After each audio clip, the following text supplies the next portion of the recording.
Olá pessoal, tudo bom? Espero que vocês ainda se lembrem de mim, aqui é a professora Flávia de História. E vou tentar ser bem breve para o vídeo não ficar muito longo. A partir de agora vocês vão ver um pouquinho mais da minha cara passando aqui pelo formulário, porque eu tô querendo gravar mais vídeos para colocar para vocês e pra gente não perder esse vínculo de professor-aluno, né? E também porque os vídeos que eu estava pegando do YouTube, muitos acabavam entrando em temas que a gente ainda não viu aqui, eu achei que poderia ficar muito confuso para alguns, aí eu resolvi eu mesma começar a produzir essas videoaulas, tá? Então, vamos lá.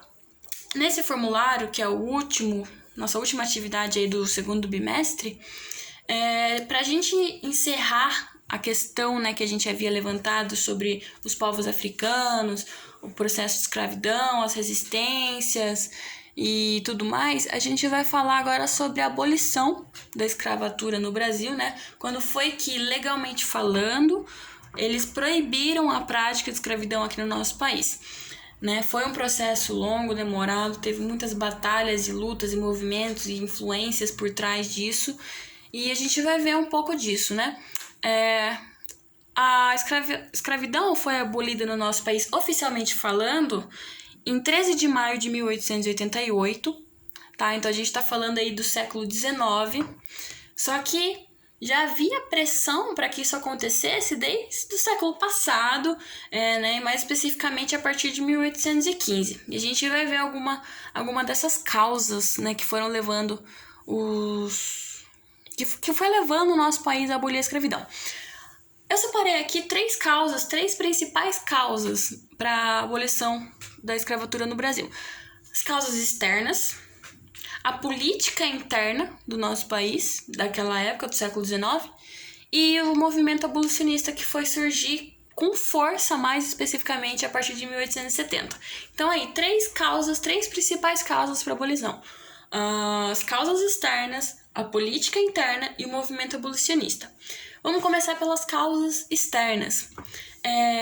Tinha um país chamado Reino Unido, também conhecido como Inglaterra, que fazia muita pressão sobre o Brasil para que a escravidão fosse uma prática proibida e abolida. Só que daí você pode falar, nossa, como os ingleses eram bonzinhos, eles queriam libertar os nossos escravos. Acontece que não. O real motivo, né, para a Inglaterra fazer essa pressão, para querer que o Brasil e também outros países abolissem a escravidão, era que o seguinte: desde o século passado, desde o século XVIII, a gente ainda não viu sobre Revolução Industrial, tá? Mas eu vou ter que falar sobre isso agora. A Inglaterra estava se desenvolvendo industrialmente, né? Ela havia substituído a sua mão de obra braçal por máquinas, indústrias, e agora estava produzindo em longa escala e precisava de cada vez mais consumidores para consumir seus produtos, né? E continuar gerando lucro e fazer a indústria crescer cada vez mais. Então ela partia, né?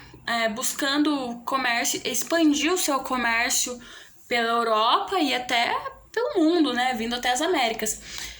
E o seguinte, uma pergunta básica: um escravo que não recebe pelo seu trabalho, porque ele é um escravo, ele tem como consumir? Ele tem como comprar coisas? Não, né? Um escravo não tem esse poder de consumir.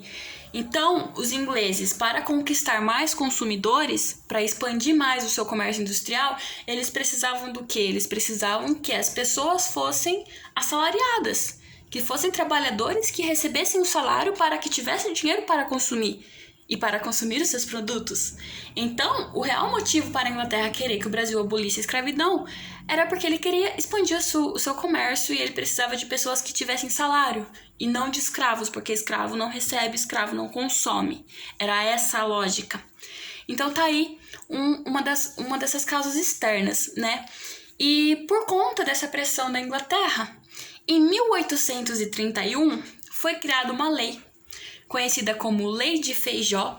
Aí no formulário eu coloquei para vocês uma tabela muito legal que tem em ordem as leis que foram criadas ao longo do século XIX, e vocês vão ver que alguma dessas leis eu vou comentar aqui, e é bem legal esse quadro, é bem Dá para visualizar bem, assim, tem o ano da lei, o nome da lei e para que se destinava, né? Então tá, por conta dessa pressão externa, da Inglaterra, foi criada em 1831 a Lei de Feijó. Só que essa lei teve muitas controvérsias, porque essa Lei de Feijó era uma lei para abolir, né, abolir a prática. Essa Lei do Feijó era para o fim do tráfico de escravos no Brasil, né? Era para acabar com o tráfico de africanos da África para o Brasil. Só que o que aconteceu? Na prática, esse tráfico se intensificou ainda mais, porque a pressão da Inglaterra estava em cima, eles vigiavam os navios que atravessavam essa parte do oceano da África para o Brasil né, eles investigavam esses navios, se houvessem escravos, eles libertavam esses escravos. Só que por essa pressão toda, aumentou mais ainda essa prática de tráfico e eles ficaram até mais caros, né, por conta do perigo que era trazer eles para o Brasil por conta dessa vigilância inglesa. Então, essa Lei de Feijó, né, que era para acabar com o tráfico de escravos da África para o Brasil, na verdade intensificou ainda mais essa atividade e deu origem àquele termo, né, para inglês ver. Então, ou seja, eles criaram uma lei proibindo o tráfico de escravos, mas era só lei, porque na prática ainda ocorria esse tráfico de escravos. Muitos escravos continuaram sendo trazidos para o Brasil e continuaram com a prática escravista. Então, a Lei de Feijó acabou não funcionando muito, né? E, inclusive, por conta dessa desobediência, né, em 1845, a Inglaterra começou essa operação chamada de Bill Aberdeen, que era para justamente interceptar os navios que estavam vindo para o Brasil para ver se estavam realmente carregando escravos ou não, porque então era proibido, né? Agora vamos para a questão da política interna, né? Nós poderíamos falar que dentro do Congresso e do Senado da época, lembrando que a gente está falando do século XIX, a gente está falando do período regencial do Brasil, em que ele foi governado por um império, Dom Pedro II e Princesa Isabel, e tinha uma batalha parlamentar entre três principais grupos: os grupos dos escravistas, né, que eram aqueles políticos que defendiam a prática da escravidão e não queriam que ela acabasse, mas eles também acabaram, né, aderindo ao processo de abolição, porque eles viram que isso iria acontecer uma hora ou outra, né? Você também, além dos escravistas, tinha os emancipacionistas, que eram pessoas que queriam acabar com a prática da escravidão, judicialmente falando, né? E você tem os abolicionistas, né? Que além de proibir legalmente a prática, eles queriam criar políticas que incluíssem essas pessoas que eram ex-escravas na sociedade. Então eles tinham um projeto de inclusão social, olha que legal. Então, três principais grupos de parlamentares: os escravistas, os emancipacionistas e os abolicionistas.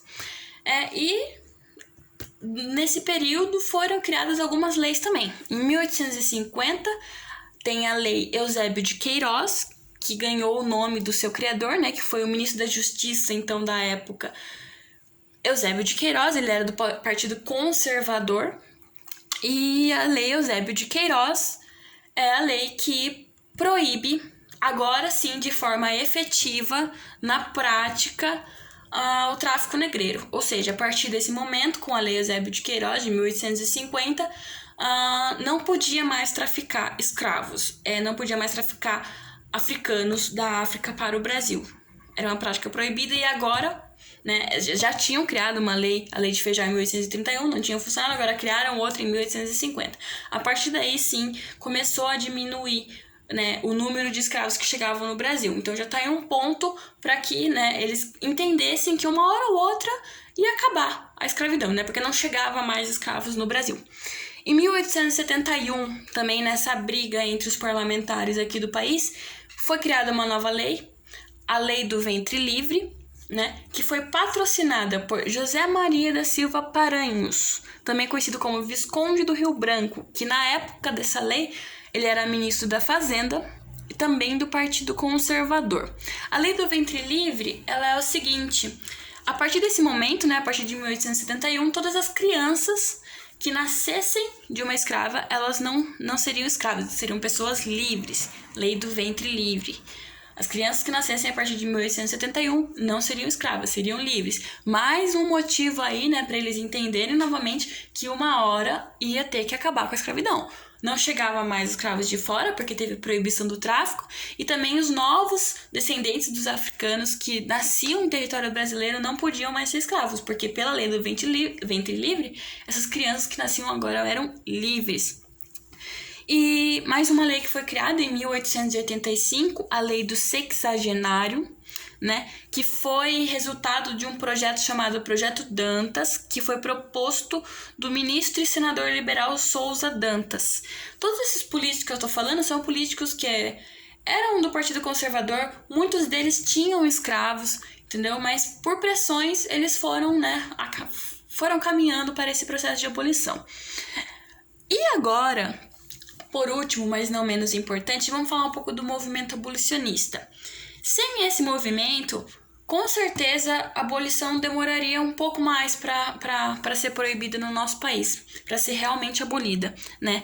Sem a pressão que esse movimento fazia, né? Sem a ajuda que eles davam às pessoas que fugiam, sem a influência que eles exerceram na sociedade para formar opinião, para mostrar que era uma prática totalmente desumana e ilegal e, né, conscientizar as pessoas de que é preciso libertar essas pessoas, esses escravos, que é preciso inserir eles na sociedade, que, né? Então é um movimento muito importante. Então eles exerceram grande pressão, inclusive na aprovação da Lei do Ventre Livre, que a gente falou, né, de 1871. Foram o pessoal desse movimento, dos abolicionistas, né, que queriam acabar com a escravidão e queriam incluir essas pessoas na sociedade. Eles fizeram grande pressão para que a Lei do Ventre Livre fosse aprovada. O movimento abolicionista ele ganhou crescimento, ele ganhou corpo, ele ganhou massa, principalmente a partir da década de 1870, né? E eu tenho um trecho aqui bem legal que eu até quero ler para vocês.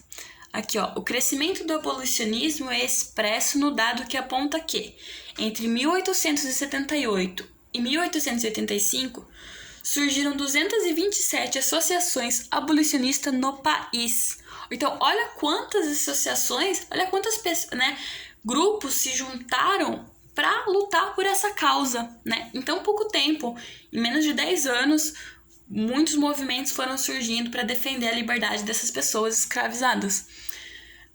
Essa quantidade de associações contribuiu para espalhar a causa, né, publicamente, e fez com que as classes populares do país começassem a defender o abolicionismo.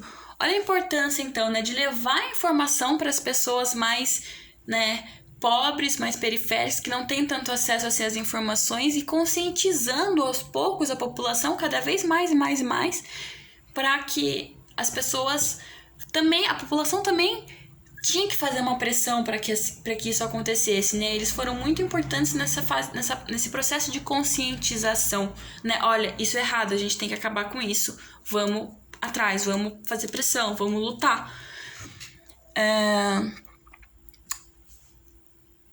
André Rebouças, né?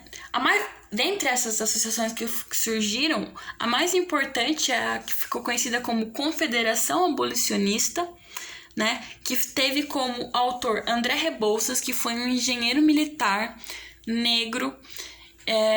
Ele ficou bastante conhecido depois que ele conseguiu solucionar o problema do abastecimento de água no Rio de Janeiro. Isso é só uma curiosidade, assim. Ele fez outras coisas também, entre elas lutar pela causa abolicionista, né, e fundar essa associação da Confederação Abolicionista. Outro também que ajudou nessa associação foi José do Patrocínio, outro negro, farmacêutico. Ele era filho, José do Patrocínio tem uma história interessante. Ele era filho de um vigário de uma paróquia com uma ex-escrava de uma mina de ouro e que havia sido liberta pela sua senhora. E ele é filho dessas duas pessoas. Ele morava no sítio ali da igreja, onde muitas crianças, filhos de escravos e que ainda eram escravos, viviam ali com ele. Então ele cresceu junto com os escravos, mas ele era livre. E quando ele terminou seus estudos primários, ele pediu permissão para o pai para ir para o Rio de Janeiro. E ele foi para o Rio de Janeiro e arrumou um trabalho de servente de pedreiro na construção da Santa Casa de Misericórdia. E a partir daí ele começou a fazer contatos com o pessoal da área da saúde, foi trabalhar na casa de saúde de um senhor e conseguiu, né, a passar na faculdade de medicina para estudar farmácia. E ele se formou farmacêutico. E além de farmacêutico, ele também era jornalista.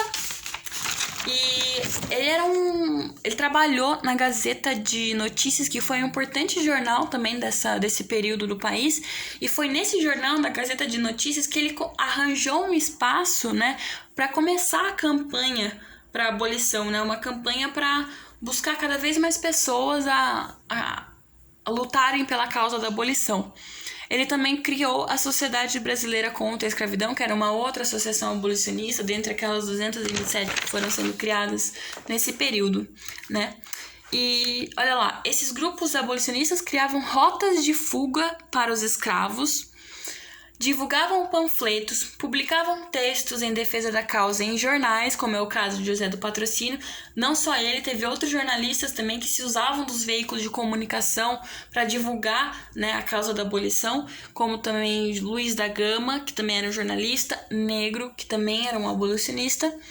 Então, ó, criavam rotas de fuga para os escravos, divulgavam panfletos, publicavam textos em defesa em jornais, organizavam conferências e eventos públicos, faziam palestra, dar aulas para pessoas, informando sobre a causa, forjavam papéis de alforria.